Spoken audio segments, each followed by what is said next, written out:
Good morning बच्चों। आज हम अपनी हिंदी की क्लास में लाए हैं जो कक्षा 6 में अक्षरा किताब है। उस किताब का 8वां पाठ है हार की जीत। तो आइए शुरू करते हैं आज की कहानी हार की जीत। मां को अपने बेटे और किसान को अपने लहलहाते खेत देखकर जो आनंद आता है वही आनंद बाबा भारती को अपना घोड़ा देखकर आता था।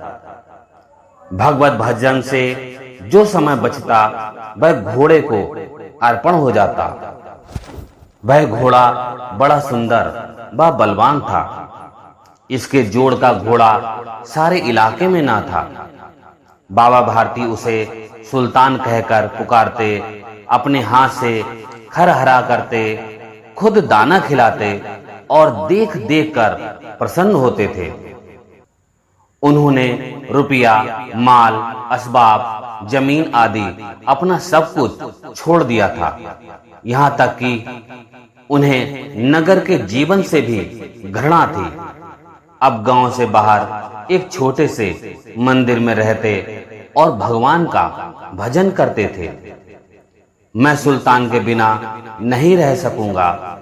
उन्हें ऐसी भ्रांति सी हो गई थी। वे उसकी चाल पर लट्टू थे।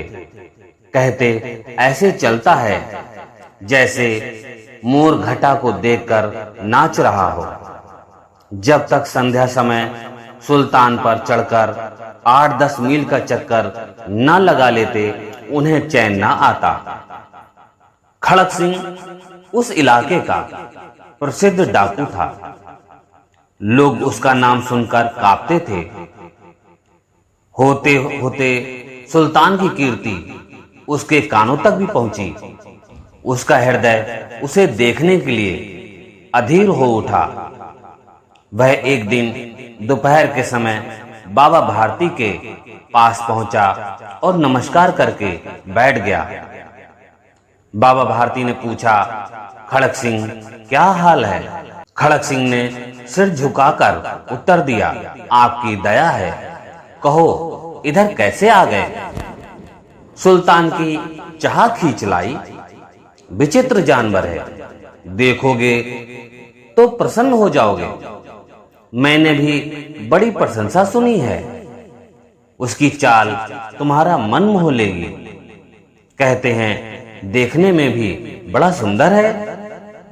क्या कहना, जो उसे एक बार देख लेता है उसके हृदय पर उसकी छवि अंकित हो जाती।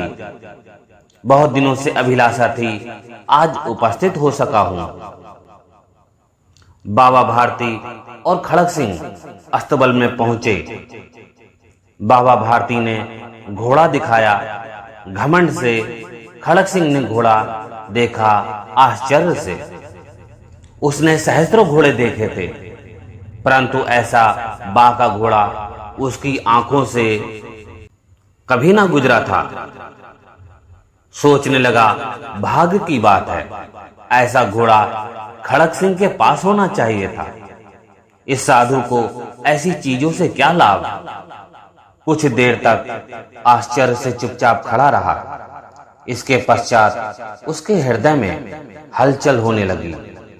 बालकों की सी अधीरता से बोला, परंतु बाबा जी, इसकी चाल ना देखी तो क्या? बाबा जी मनुष्य ही थे। अपनी वस्तु की प्रशंसा दूसरे के मुख से सुनने के लिए उनका हृदय अधीर हो गया।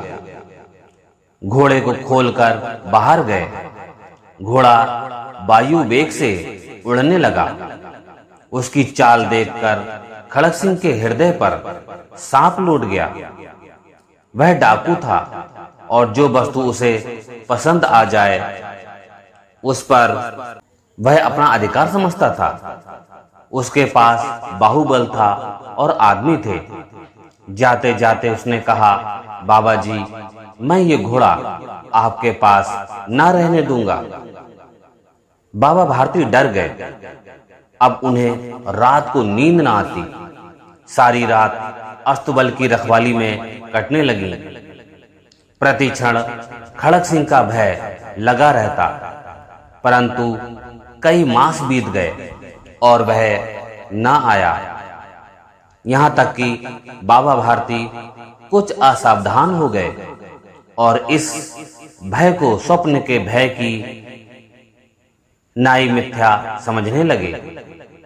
संध्या का समय था। बाबा भारती सुल्तान की पीठ पर सवार होकर घूमने जा रहे थे। इस समय उनकी आंखों में चमक थी, मुख पर प्रसन्नता। कभी घोड़े के शरीर को देखते, कभी उसके रंग को, और मन में फूले न समाते थे। सहसा एक ओर से आवाज आई, ओ बाबा, इस कंगले की सुनते जाना। आवाज में करुणा थी। बाबा ने घोड़े को रोक लिया। देखा एक अपाहिज वृक्ष की छाया में पड़ा करहा रहा है। बोले, क्यों, तुम्हें क्या कष्ट है? अपाहिज ने हाथ जोड़कर कहा, बाबा, मैं दुखिया हूं, मुझ पर दया करो। रामाबाला यहां से 3 मील है, मुझे वहां जाना है। घोड़े पर चढ़ा लो, परमात्मा भला करेगा। वहां तुम्हारा कौन है? दुर्गादत्त वैश्य का नाम सुना होगा, उनका सौतेला भाई हूं। बाबा भारती ने घोड़े से उतरकर अपाहिज को घोड़े पर सवार किया और स्वयं उसकी लगाम पकड़कर धीरे धीरे चलने लगा।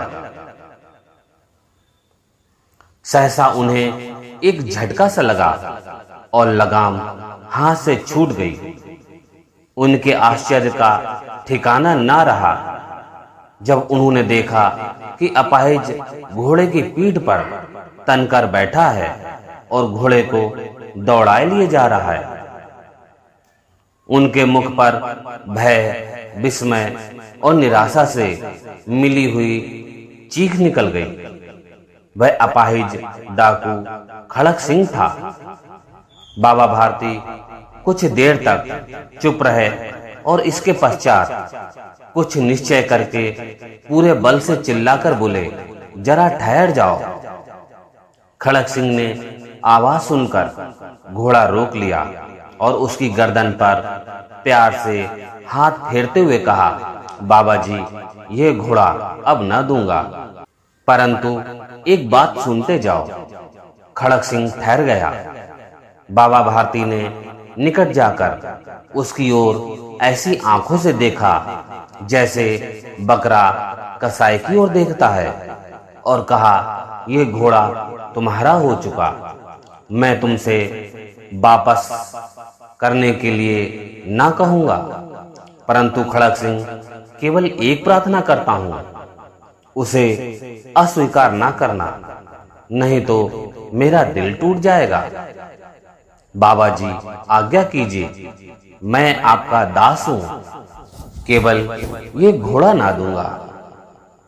अब घोड़े का नाम ना लो, मैं तुमसे इसके विषय में कुछ ना कहूंगा।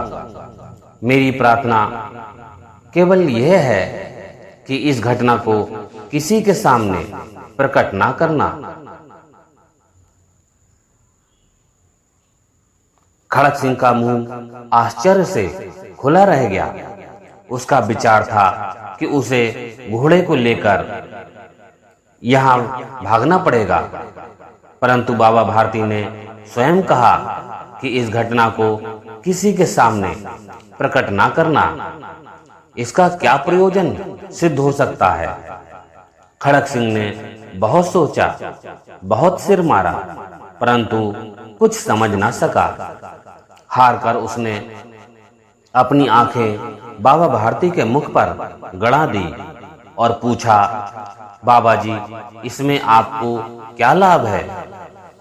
सुनकर बाबा भारती ने उत्तर दिया, लोगों को यदि इस घटना का पता चल गया तो वे किसी गरीब पर विश्वास ना करेंगे। यह कहते कहते उन्होंने सुल्तान की ओर से इस तरह मुंह मोड़ लिया जैसे उनका उससे कोई संबंध ही ना रहा हो। बाबा भारती चले गए, परंतु उनके शब्द खड़क सिंह के कानों में उसी प्रकार गूंज रहे थे। सोचता था कैसे ऊंचे विचार हैं, कैसा पवित्र भाव है। उन्हें इस घोड़े से प्यार था। इसे देखकर उनका मुख फूल की नाई खिल जाता था। कहते थे, इसके बिना मैं ना रह सकूंगा। इसकी रखवाली में वे कई रात सोए नहीं।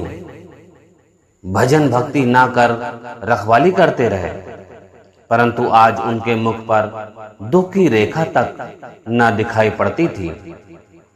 उन्हें केवल यह ख्याल था कि कहीं लोग गरीबों पर विश्वास करना ना छोड़ दें।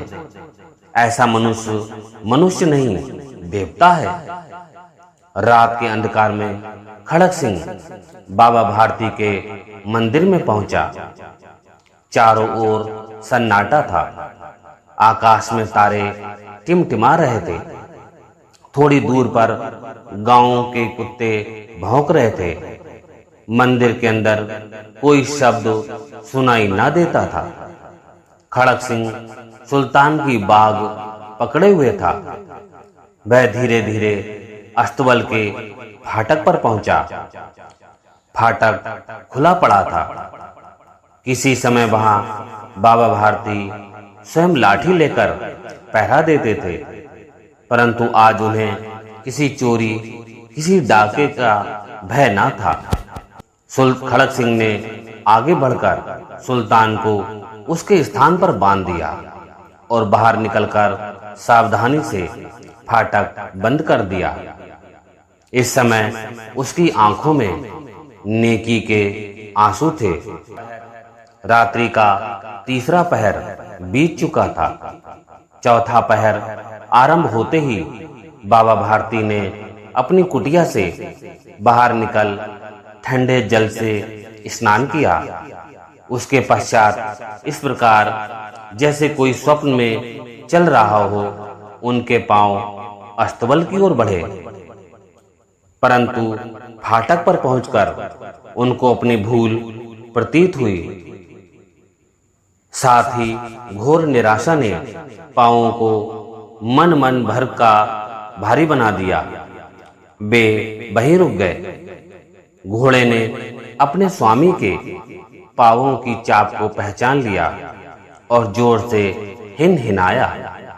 अब बाबा भारती आश्चर्य और प्रसन्नता से दौड़ते हुए अंदर घुसे और अपने प्यारे घोड़े के गले से लिपटकर इस प्रकार रोने लगे मानो कोई पिता बहुत दिन के बिछड़े हुए पुत्र से मिल रहा हो।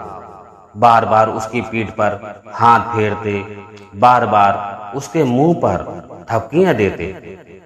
फिर वे संतोष से बोले, अब कोई गरीबों की सहायता से मुंह ना मोड़ेगा।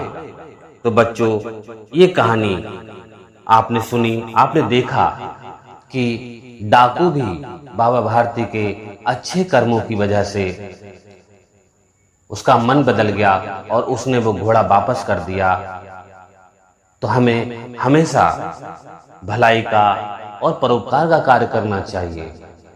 यदि आपको ये कहानी अच्छी लगी है तो प्लीज अपने और साथियों में और दोस्तों में शेयर जरूर करें और हमारे चैनल को सब्सक्राइब करें और अपने और साथियों को भी सब्सक्राइब करवाएं, जिससे हम जो वीडियो आपके लिए डालेंगे उसका मैसेज आपके पास आ जाएगा और आप उसको आसानी से हमारी वीडियो को देख सकेंगे। अगली वीडियो में आपसे हम फिर मिलेंगे। तब तक के लिए नमस्कार। Please like and subscribe my YouTube channel Krishika Online Classes. Thank you.